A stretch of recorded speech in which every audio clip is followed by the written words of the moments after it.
শুভ সকাল। প্রথম আলোর বার্তার পর্দায় এই শুভ সকালে সবাইকে জানাই শুভেচ্ছা, অভিনন্দন এবং গুড মর্নিং। হ্যাঁ, কালকে শনিবার।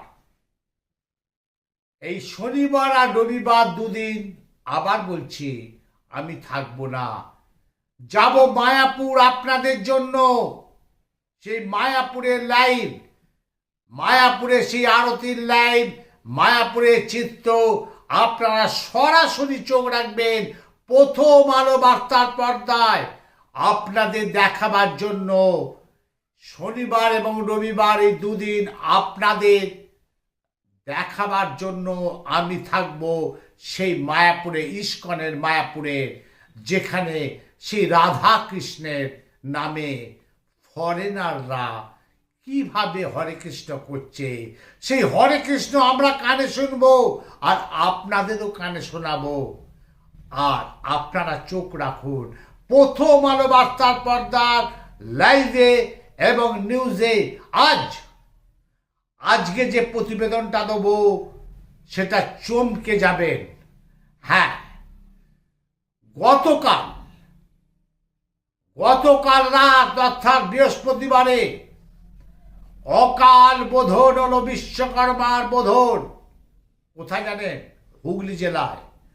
দেখতে থাকুন, সঙ্গে থাকুন, আমি অমল চ্যাটার্জি। আপনাদের লাস্ট কথা কি বললাম? অকাল বোধন বিশ্বকর্মা পূজা, সেটা কোথায় জানেন? হুগলি জেলার বেগমপুরে।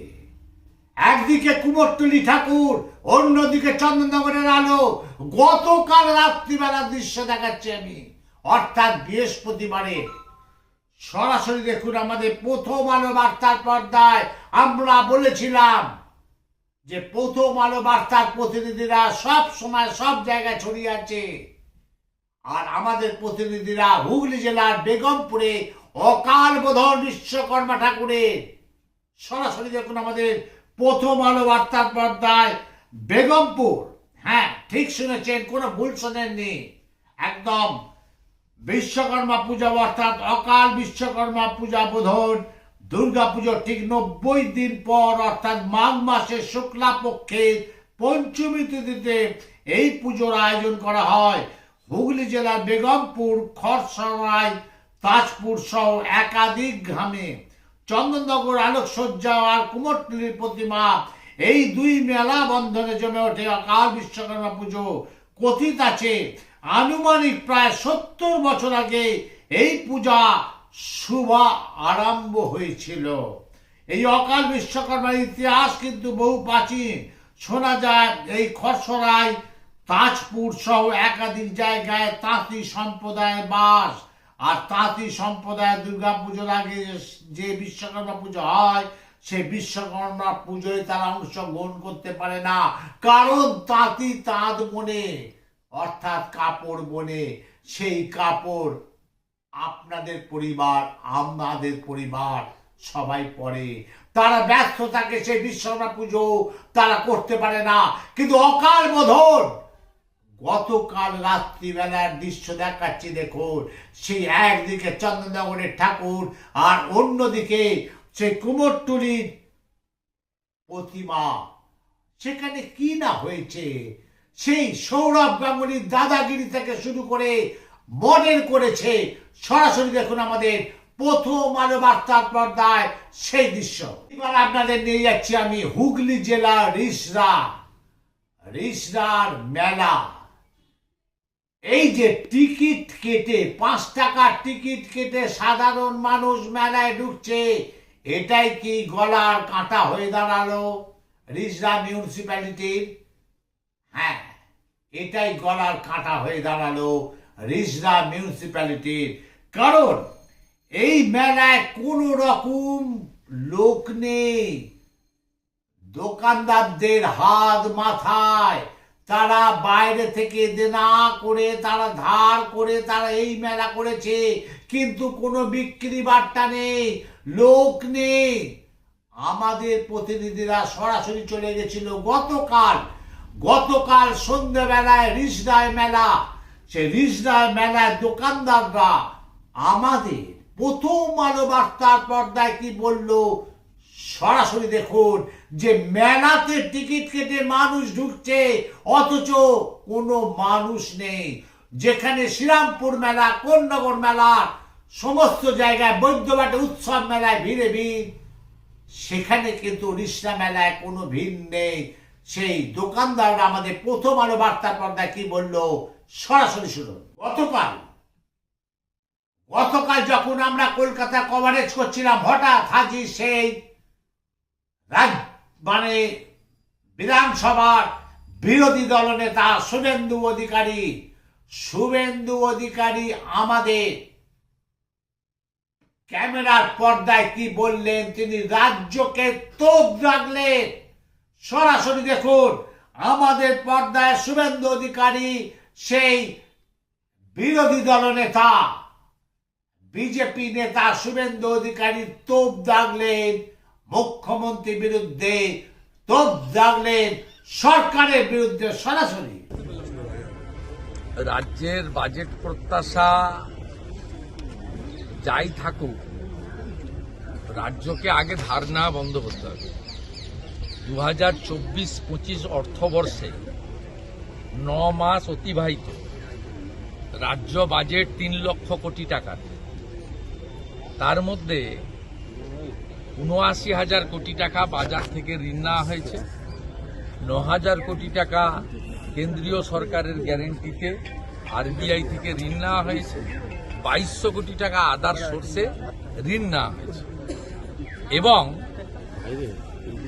ভারতবর্ষের মধ্যে দুটো রাজ্য অডিট রিপোর্ট জমা না দেওয়া সত্ত্বেও জিএসটির তাদের যে প্রাপ্য অংশ শুধুমাত্র পাওয়া যাবে এই ক্যালকুলেশন করে নির্মলা সীতারামনজি 90% টাকা পশ্চিমবঙ্গকে দিয়েছে জিএসটির যা যা লাগে। তারপরে এই ধরনের কথাবার্তা বলার কোনো মানে হয় না। আমরা বুঝতে পারছি রাজ্য সরকার হিমাচল প্রদেশের মতো স্যালারি বন্ধ করার দিকে যাচ্ছে। ওই জন্য মুখ্যমন্ত্রী গঙ্গাসাগরে দাঁড়িয়ে চিৎকার করে বলছেন, কুম্ভ যদি টাকা পায় আমি কেন টাকা পাবো না। আর প্রদীপ মজুমদার যদি আজকে আপনাদেরকে বলে থাকেন, বোঝা যাচ্ছে যে চরম অর্থনৈতিক সংকটে এরা পড়েছে, যে কারণেই আলিপুর চিড়িয়াখানার পশু হসপিটালও বিক্রি করার পরিকল্পনা মমতা ব্যানার্জিরা নিচ্ছে।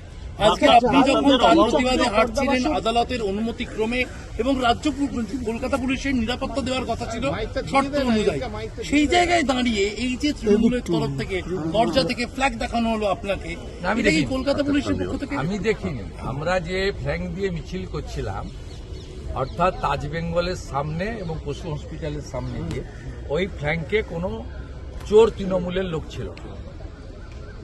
আমাকে আমাদের সমর্থকরা বলেছে উল্টো ফুটে জুর যে গেট, সেখানে আমি তো আমার চোখের সামনে নয়, দেখার সুযোগও ছিল না, কোথায় ঝোপঝাড় জঙ্গলে লুকিয়েছিল। তারপরে এদিক থেকে যেই যুবকরা তাড়া করলো, পতাকা ফেলে মমতা ব্যানার্জির ভাই কার্তিক ব্যানার্জির বাহিনী কোথায় যে পালালো আর খুঁজে পাওয়া গেল না। আমি তারপরেও 1 ঘন্টা এখানে বিচরণ করছি, ন্যাশনাল লাইব্রেরি রিডিং রুম দেখলাম, কফি খেলাম, সিঙ্গাড়া খেলাম,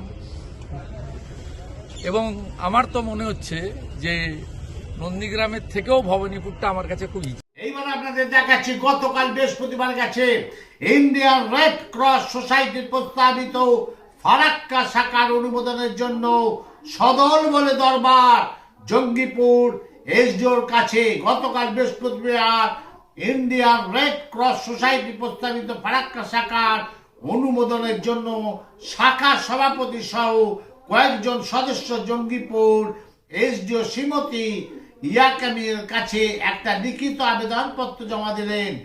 বৈকাল 3টে নাগাদ ইন্ডিয়ান রেড ক্রস সোসাইটির ফারাক্কা শাখার 8 জন সদস্য এসডিও ম্যাডামের সঙ্গে দেখা করেন। কি বললেন সেখানে সেই ম্যাডামকে, আর যে ডেপুটেশন দিলেন তারা কি বলল আমাদের প্রথম আলো বার্তার পর্দায় সরাসরি দেখুন। এইবার আপনাদের দেখাচ্ছি ট্রাফিক দপ্তরের উদ্যোগে হকার্স কর্নার এলাকায় বেশ কিছু বাইক স্কুটি গাড়ি আটক করা হয় এবং কিছু কিছু বাইক স্কুটি সেখানে যাচাই করে দেখা যাচ্ছে তারা মাথায় সঠিকভাবে হেলমেট পরেনি, তাদের বিরুদ্ধে ফাইন করছে। সরাসরি দেখুন আমাদের প্রথম আলো বার্তার পর্দায় সেই পুলিশ প্রশাসন ম্যাডামরা এবং অফিসাররা কিভাবে সেই ফাইন করছে হেলমেট বিহীন সেই সব চালকদের। এরাই ঠিক করেছে, কারণ হেলমেট ছাড়া বাইক চালানো নিষিদ্ধ। সেখানে পুলিশ প্রশাসন নেমে পড়েছে ফাইন করার জন্য। সরাসরি দেখুন আমাদের প্রথম আলো বার্তার পর্দায়।